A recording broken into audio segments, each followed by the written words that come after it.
नमस्कार साथियों, आप लोग कैसे हैं। आशा करते हैं कि आप लोग भी अच्छे होंगे और आप लोग का ग्रुप बी का एग्ज़ाम की प्रिपरेशन भी बहुत अच्छा चल रहा होगा। जैसा कि आप लोग को मालूम होगा कि 4 मई को एक पेपर हो चुका है और अगला जो पेपर होने वाला है 18 मई को होने वाला है। दोस्तों, 4 मई को जो ग्रुप बी का एग्ज़ाम हुआ था उसमें रिन्यूएबल एनर्जी से काफ़ी प्रश्न देखने को मिले थे। आज इस वीडियो में कुल मिलाकर के 60 मोस्ट इम्पॉर्टेंट MCQ कराने वाले हैं जो 18 मई को पेपर होने वाला है। उसमें ये वीडियो आपके लिए काफ़ी ही लाभदायक सिद्ध हो सकता है। वही दोस्तों, आप लोग बताना चाहूँगा कि अगर आप AEE की प्रिपरेशन कर रहे हैं और आपको स्टडी मटेरियल की आवश्यकता है तो आप हमसे संपर्क कर सकते हैं। आपको स्टडी मटेरियल अवेलेबल करवा दिया जाएगा। तो बिना समय गंवाए इस वीडियो की शुरुआत करते हैं। यहाँ पे टॉपिक रहेगा रिन्यूएबल एनर्जी। पहला नंबर प्रश्न है, based on stability energy source are classified into, यानी प्रयोजकता के आधार पर ऊर्जा संसाधनों को वर्गीकृत किया गया है। तो किसमें वर्गीकृत किया गया है? तो primary, intermediate and secondary source में वर्गीकृत किया गया है। ऑप्शन नंबर डी राइट होगा। नेक्स्ट है, which of the following not type of primary source, इसमें कौन सा प्राथमिक संसाधन नहीं है? तो हाइड्रोजन एनर्जी प्राथमिक संसाधन नहीं है, यह द्वितीयक है। जबकि आपका क्रूड ऑयल, कोयल और सनलाइट ये सभी प्राइमरी सोर्स है। तो ऑप्शन नंबर डी राइट होगा। नेक्स्ट प्रश्न है, what is the primary characteristic of renewable energy, यानी नवीकरणीय ऊर्जा की प्राथमिक विशेषता क्या है? तो इसका विशेषता यह है कि संसाधन को कम किए बिना अनिश्चित काल तक उपयोग किया जा सकता है, यानी it can be used indefinitely without depleting the sources. Option number C right होगा। नेक्स्ट है 4 नंबर प्रश्न, what is the main environmental benefit of using renewable energy. तो इसका मुख्य विशेषता क्या है? तो इसका मुख्य विशेषता है ग्रीन हाउस गैस की उत्सर्जन में कमी लाना, यानी decreased green house gas emission. Option number C right होगा। 5 नंबर प्रश्न है, a new renewable energy system is design to harvest energy from wind, the total energy required to build the system is 240 kilojoule, the energy yield ratio of system is 14:3। What will the total energy provided by the system over its life time. तो यहाँ पे आपको yield ratio ज्ञात करना है। yield ratio का formula क्या होता है? yield रेशियो बराबर होता है आपका ES अपॉन ER। ES का मतलब होता है energy supplied by the system over its life time, और ER का मतलब होता है energy required to build the system. तो यहाँ पे yield रेशियो दिया हुआ है। yield रेशियो यहाँ पे कितना दिया है? 14:3 दिया हुआ है। और उसके बाद में यहाँ पे जो आपका ER है, ER भी दिया हुआ है 240 किलो जूल दिया हुआ है। तो आप सिंपली यहाँ पे आप ES कैलकुलेट कर सकते हैं। यहाँ पे आप कैलकुलेट करेंगे ES यानी ओवर इट्स लाइफ टाइम, तो यहाँ पे आप कैलकुलेट करेंगे तो 8 टाइम्स में यहाँ पे चला जाएगा, 80 हो जाएगा। और यहाँ पे अगर कैलकुलेट करेंगे तो आपका टोटल 1120 किलो जूल आएगा। नेक्स्ट है, which of the statement is correct about solar energy. तो सोलर ऊर्जा के बारे में कौन सा कथन सही है? तो यह ऊर्जा का एक नवीकरणीय और गैर पारंपरिक स्रोत है, यानी it is renewable and non conventional source of energy. Option number 1 right होगा।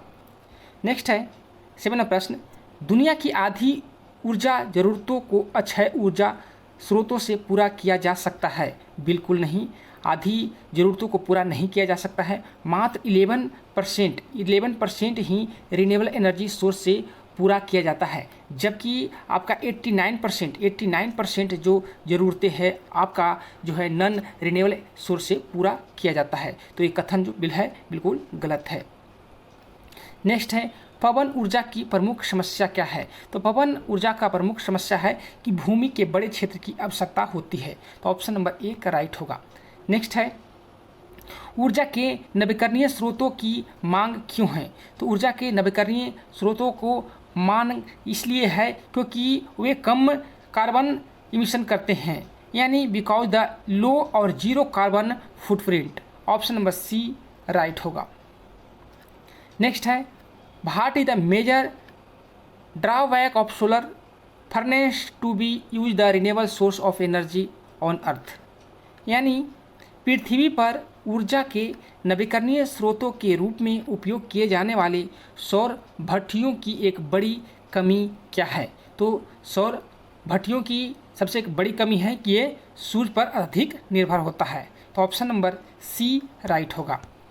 नेक्स्ट है, नवीकरणीय संसाधनों को प्राथमिकता क्यों दिया जाता है? तो नवीकरणीय संसाधनों को प्राथमिकता इसलिए दिया जाता है कि छोटी ग्रीन हाउस गैस को छोड़ना, यानी release little green house gas. Option number B right होगा। नेक्स्ट है, महासागरीय तापमान ऊर्जा रूपांतरण एवं नवीकरणीय संसाधन क्यों है? क्योंकि गहरे समुद्र से ठंडे पानी के ऊपर उठने की जगह सतही जल के नीचे गिरने से आ जाती है, यानी because of the unveiling of cold water from the deep ocean is replaced by the downwelling of surface water. Option number D right होगा। नेक्स्ट है, which of the following is not renewable source of energy. तो इसमें कौन सा renewable source energy नहीं है? तो fossil fuels नहीं है, जबकि बायोमास, सन और यहाँ पे जो वाइंड है एक रिन्यूएबल सोर्स एनर्जी है। नेक्स्ट है, निम्नलिखित में कौन सा पवन ऊर्जा के भंडारण का एक कारण नहीं है? तो पवन ऊर्जा का उत्पादन मांग चक्र से संबंधित नहीं होता है, यानी wind power generation is not correlated to the demand cycle. Option number B right होगा। नेक्स्ट है, despite of significant investment in the renewable sector why are fossil fuels still use, यानी नवीकरणीय क्षेत्र में महत्वपूर्ण निवेश के बावजूद जीवाश्म ईंधन अभी भी क्यों उपयोग किए जा रहे हैं? इसका जो मुख्य कारण है लॉजिस्टिक संरचना और परिचालन मुद्दों के कारण यूज किए जा रहे हैं, यानी because of logistic structure and operational issue. Next है, which of the following is true about most renewable energy source. इसमें कौन सा स्टेटमेंट ट्रू है? तो लोकेशन स्पेसिफिक राइट होगा। नेक्स्ट है 17 नंबर प्रश्न, what is the nature of ability of renewable source energy. तो नेचर क्या है? तो नेचर जो है आपका अनिश्चित है, यानी अनसर्टेन है। नेक्स्ट है, कौन सा नवीकरणीय ऊर्जा स्रोत आमतौर पर टरबाइनों के माध्यम से बड़े पैमाने पर बिजली उत्पादन के लिए उपयोग किया जाता है? तो पवन ऊर्जा का उपयोग किया जाता है। नेक्स्ट है, इनमें से कौन सा विश्व प्रदूषण में प्रमुख योगदान करता है? तो इसमें सबसे ज़्यादा जो यूज है वाणिज्यिक संसाधन, यानी कॉमर्शियल रिसोर्सेज सबसे ज़्यादा योगदान करता है विश्व प्रदूषण में। नेक्स्ट है, पारंपरिक ऊर्जा स्रोतों के बारे में निम्नलिखित में कौन सा कथन सत्य है? तो इसमें कौन सा कथन सत्य है? तो कोयला विश्व में सबसे अधिक इस्तेमाल किए जाने वाला पारंपरिक स्रोत है, तो बिल्कुल ये सही है। नेक्स्ट है, नवीकरणीय ऊर्जा के बारे में निम्नलिखित में कौन सा कथन सत्य नहीं है?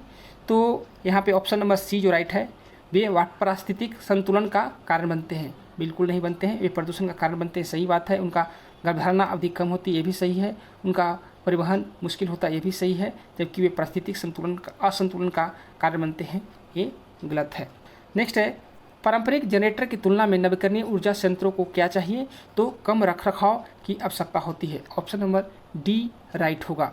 अम्लीय वर्षा पर्यावरण को कैसे प्रभावित करता है? तो अम्लीय वर्षा जो होता है जल का अवक्षेपण करके प्रभावित करता है। ऑप्शन नंबर डी राइट होगा। नेक्स्ट है, कौन सा नवीकरणीय ऊर्जा स्रोत पृथ्वी की आंतरिक गर्मी का उपयोग करता है? तो क्या उपयोग करता है? तो भूतापीय यानी जियोथर्मल उपयोग करता है। ऑप्शन नंबर एक राइट होगा। नेक्स्ट है, निम्नलिखित में से किसे अक्षय ऊर्जा का स्रोत माना जाता है? तो किसको माना जाता है? तो सोलर एनर्जी को माना जाता है। नेक्स्ट है, नवीकरणीय ऊर्जा का प्रमुख लाभ क्या है? तो दीर्घकालिक स्थिरता। ऑप्शन नंबर सी राइट होगा। नेक्स्ट है, what is the primary component of biogas. तो बायोगैस का प्राइमरी कंपोनेंट क्या है? तो मीथेन है। ऑप्शन नंबर बी राइट होगा। नेक्स्ट है, what is the most common use of geothermal energy. तो इसका मोस्ट कॉमनली जो यूज है आपका जनरेटिंग इलेक्ट्रिसिटी। ऑप्शन नंबर एक राइट होगा। नेक्स्ट है, which country is the largest producer of bind energy. तो सबसे ज़्यादा कौन उत्पादन करता है? तो चाइना करता है। नेक्स्ट है, which renewable energy source rely on the heat from earth interior to generate energy. तो इसके में कौन सा रिन्यूएबल एनर्जी सोर्स है? आपका geothermal. Option number B right होगा, यानी भूतापीय। नेक्स्ट है, what happened to earth when incoming energy is less than the outgoing energy. तो क्या होता है, आपका अर्थ टेम्परेचर डिक्रीज हो जाता है। ऑप्शन नंबर डी राइट होगा। Which of the following types of clouds has the highest albedo. तो सबसे ज़्यादा किस में होता है, तो स्ट्रेटो क्यूमुलस में होता है। ऑप्शन नंबर एक राइट होगा। नेक्स्ट है, what is the principle behind tidal energy generation, यानी ज्वारीय ऊर्जा उत्पादन के पीछे का सिद्धांत क्या है। तो इसका जो सिद्धांत है, gravitational pull on the moon and sun, यानी चंद्रमा और सूर्य का गुरुत्वाकर्षण खिंचाव इसका मुख्य कारण है। ऑप्शन नंबर एक राइट होगा। नेक्स्ट है, which renewable energy source rely on the movement of water. कौन सा नवीकरणीय ऊर्जा स्रोत पानी की आवाजाही पर निर्भर करता है। तो ये जो आपका निर्भर करता है hydro power. Option number D right होगा। नेक्स्ट है, which renewable energy source rely on the photovoltaic cell. तो फोटोवोल्टिक सेल पे कौन डिपेंड करता है, तो ये जो आपका डिपेंड करता है सौर यानी solar energy. Option number B right होगा। What is a disadvantage of solar energy, यानी सौर ऊर्जा का नुकसान क्या है। तो limit availability of sunlight in certain area, कुछ क्षेत्रों में सूर्य के प्रकाश की सीमित उपलब्धता इसका मुख्य नुकसान है। नेक्स्ट है, hydro power plants convert what type of energy into electricity, यानी जल विद्युत संयंत्र किस प्रकार की ऊर्जा को बिजली में परिवर्तित करते हैं। तो kinetic and potential energy of water. Option number B right होगा। नेक्स्ट है, what is the primary source of energy in a biomass power plant. तो प्राइमरी सोर्स क्या होता है, तो इसका जो प्राइमरी सोर्स होता है आपका organic materials. Option number B right होगा।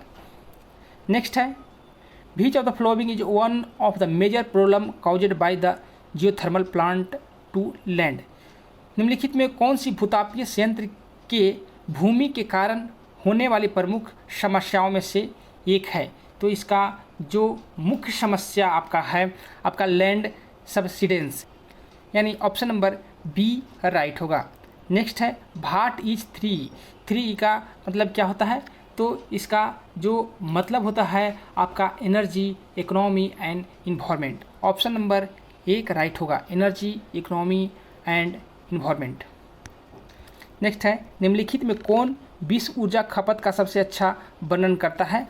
तो मानवता द्वारा उत्पादित और उपयोग किए जाने वाली कुल ऊर्जा इसका अच्छा वर्णन करता है। ऑप्शन नंबर एक राइट होगा। नेक्स्ट है, how can energy consumption in industrial sector be reduce, यानी औद्योगिक क्षेत्र में ऊर्जा की खपत को कैसे कम किया जा सकता है। तो इसे कैसे कम किया जा सकता है, तो by cascading and process control, यानी कैस्केडिंग और प्रक्रिया नियंत्रण द्वारा इसे कम किया जा सकता है। ऑप्शन नंबर एक राइट होगा। नेक्स्ट है, which renewable energy source convert sunlight into electricity using photovoltaic cell. तो कौन कन्वर्ट करता है, तो सोलर एनर्जी करता है। ऑप्शन नंबर डी राइट होगा। नेक्स्ट है, which renewable energy source use organic material like wood और एग्रीकल्चर वेस्ट। तो इसमें किसमें उपयोग करते हैं, तो बायोमास एनर्जी में किया जाता है। ऑप्शन नंबर एक राइट होगा। नेक्स्ट है, the principle of zero energy building to dash and on fossil fuels so that net energy consumption will be zero, यानी शून्य ऊर्जा निर्माण का सिद्धांत डैश और जीवाश्म ईंधन पर ताकि शुद्ध ऊर्जा खपत शून्य हो। तो राइट आंसर क्या होगा, option number 20 reduce carbon emission and reduce dependence. Option number B right होगा। नेक्स्ट है, NZEB इज अ, तो NZEB का मतलब क्या होता है, इसका जो मतलब होता है आपका footprint renewable net zero energy building. Option number C right होगा। नेक्स्ट है, which of the following is a non conventional source of energy. तो नॉन कन्वेंशनल एनर्जी सोर्स इसमें कौन सा है, तो यहाँ पे देख लीजिए, पेट्रोलियम, यूरेनियम, नेचुरल गैस और बायोगैस। तो यहाँ पे नेचुरल गैस जो है आपका जो है नॉन कन्वेंशनल एनर्जी सोर्स नहीं है, ये कन्वेंशनल एनर्जी सोर्स है। तो ऑप्शन नंबर सी राइट होगा। नेक्स्ट है, dash is building with zero net energy consumption, यानी शून्य शुद्ध ऊर्जा खपत के साथ निर्माण कर रहा है, तो वो क्या कहलाता है, तो जीरो एनर्जी बिल्डिंग कहलाता है। ऑप्शन नंबर 1 राइट होगा, यानी शून्य ऊर्जा भवन। नेक्स्ट है a zero building produce dash energy to meet its own annual energy consumption required renewable energy. Option number B right होगा। नेक्स्ट है a green building is a structure that environmentally responsible and resource efficient through its, यानी एक हरी इमारत एक संरचना है जिसे पर्यावरण के रूप में जिम्मेदार और अपने जीवन चक्र में संसाधन कुशल कहा जाता है। ये क्या कहलाता है, ये आपका ग्रीन बिल्डिंग कहलाता है। ऑप्शन नंबर बी राइट होगा। नेक्स्ट है when number of houses is constructed to suit the requirement of population of an area और कंट्री, यानी जब किसी क्षेत्र या देश की जनसंख्या की आवश्यकता के अनुरूप मकानों की संख्या का निर्माण किया जाता है तो इसे क्या कहा जाता है, तो जब इसे मास हाउसिंग कहा जाता है। ऑप्शन नंबर डी राइट होगा। नेक्स्ट है the building which are engineered at a factory and assemble at site are termed as pre engineered building. Option number 1 right होगा। नेक्स्ट है which one of the following is component of pre engineered building, इसमें कौन सा component है, तो sandwich panel and primary frame. Option number B right होगा। Next है dash utilise the force movement of fluid is with damper, तो क्या कहलाता है, विस्कस डैम्पर कहलाता है। ऑप्शन नंबर 1 राइट होगा। नेक्स्ट है what are the most commonly used method of mass housing in construction industry, तो क्या क्या यूज किया जाता है, यहाँ पे आपका प्री कास्ट हाउसिंग ये भी यूज किया जाता है, आपका प्री फैब्रिकेटेड हाउसिंग ये भी यूज किया जाता है, और प्री इंजीनियर्ड हाउसिंग ये भी यूज किया जाता है। तो एबोव यहाँ पे ऑप्शन जो है करेक्ट है, यहाँ पे ऑल ऑफ एबोव राइट होगा। नेक्स्ट है the computer control sequential layering of material to create 3 dimensional shapes in called 3D प्रिंटिंग। ऑप्शन नंबर यहाँ पे बी राइट होगा, 3D। नेक्स्ट है which of the following is the advantage of pre engineered building, तो इसका जो मुख्य विशेषता क्या है, तो quality control. Option number D right होगा। नेक्स्ट है निम्नलिखित में कौन सा प्री इंजीनियर्ड भवन का लाभ है, तो गुणवत्ता नियंत्रण इसका मुख्य लाभ है। नेक्स्ट है 58 नंबर प्रश्न newly developed solar panels can be absorb water vapour and split the to generate making it one of the cleanest source energy is hydrogen. Option number C right होगा। 59 नंबर प्रश्न है choose the correct group of conventional source of energy from the following, तो इसमें कौन से conventional source energy है, तो आपका ऑयल हो गया, नेचुरल गैस हो गया और फायरवुड हो गया, ये सभी कन्वेंशनल एनर्जी सोर्स है। तो ऑप्शन नंबर सी राइट होगा। नेक्स्ट है most important question what is net zero energy building, तो ये क्या होता है, तो नेट जीरो एनर्जी बिल्डिंग होता है building that produce as much energy it consume in a year. Option number C right होगा, यानी भवन जो एक वर्ष में जितनी ऊर्जा उत्पादन करता है जितने ही वह एक वर्ष में खपत करता है नेट जीरो एनर्जी बिल्डिंग कहलाता है। ऑप्शन नंबर सी राइट होगा।